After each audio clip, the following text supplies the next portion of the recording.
بسم اللہ الرحمن الرحیم۔ السلام علیکم۔ امید کرتی ہوں آپ سب خیریت سے ہوں گے۔ ناول ٹیپو سلطان کی اگلی قسط کے ساتھ حاضر ہوں۔ اسی میر صادق ہی کی وجہ سے سلطان کی اہم اطلاعات مدراس میں انگریزوں تک پہنچتی تھی۔ یہی وجہ تھی کہ سلطان کی جنگی تیاریوں کا پیش از وقت انگریزوں کو علم ہو جاتا تھا اور سلطان کے تمام منصوبے ناکام رہ جاتے تھے۔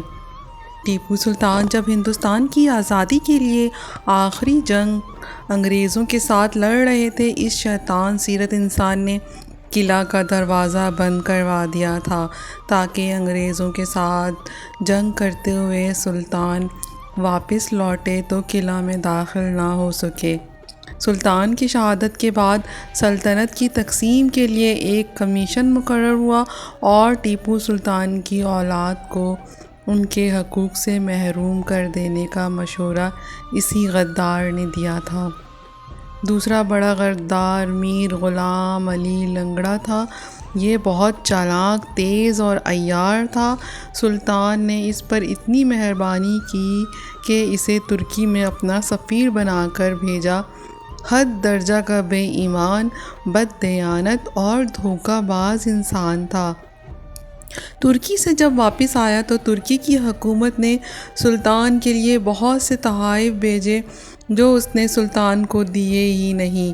تلاشی پر وہ سب برآمد ہو گئے، جس کی بنا پر اسے نظر بند کر دیا گیا، لیکن سلطان رحم دل تھا، اسے معاف کر دیا اور وزارت بحریہ کا قلمدان اسے خود دیا، لیکن اس نے ہمیشہ سلطان کے خلاف انگریزوں کا ساتھ دیا۔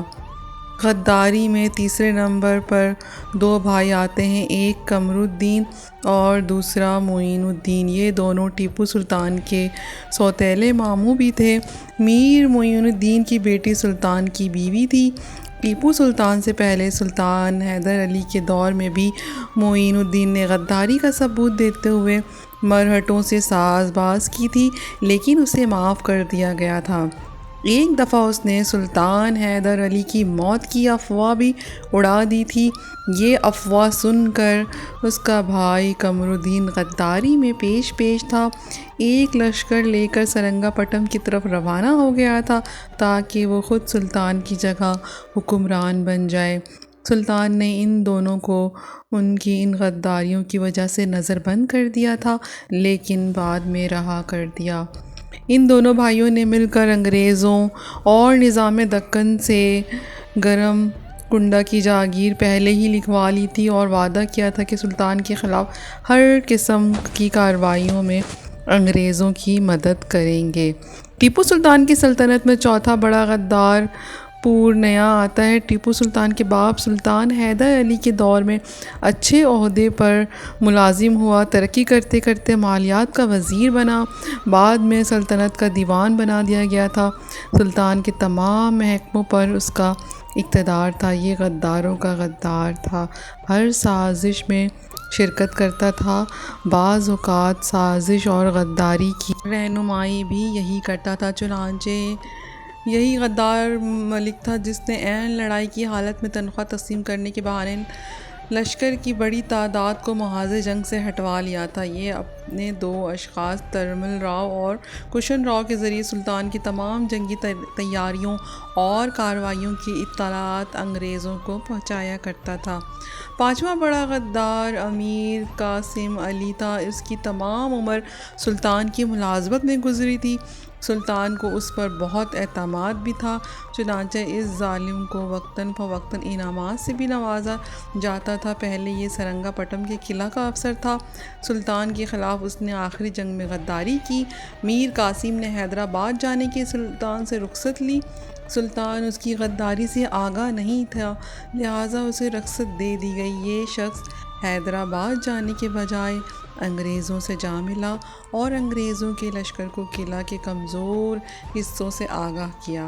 جب انگریز حملہ آور ہوئے تو اسی ظالم اور غدار امیر قاسم علی نے انگریزوں کو بتایا تھا کہ اگر وہ قلعہ پر اس جگہ حملہ آور ہوں تو وہ قلعہ کو فتح کر سکتے ہیں۔ وہ قلعہ کا کمزور ترین پہلو تھا، لہٰذا انگریزوں نے اس سے فائدہ اٹھا لیا۔ یہ شخص غداری میں سب پہ سبقت لے گیا اور آنے والی نسلوں کو مجبور کر گیا کہ وہ اس پر لعنتوں کی بوچھاڑ کرتی رہیں۔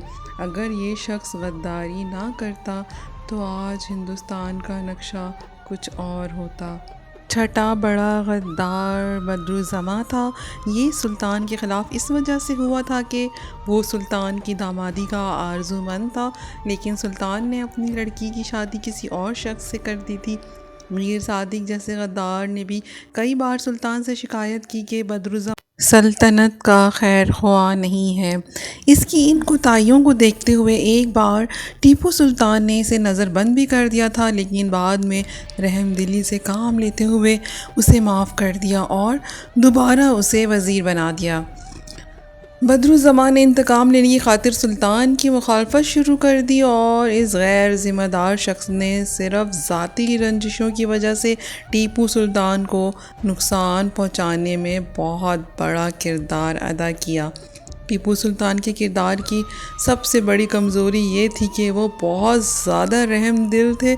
اس نے اپنے وزیروں کے جرموں کے ثبوت کے باوجود ان لوگوں سے نرمی کا برتاؤ کیا اور ان کے عہدے اور مراتب بڑھائے، جس کا نتیجہ یہ ہوا کہ یہ نمک حرام سلطان کے خلاف غداری کرنے سے باز نہ آئے۔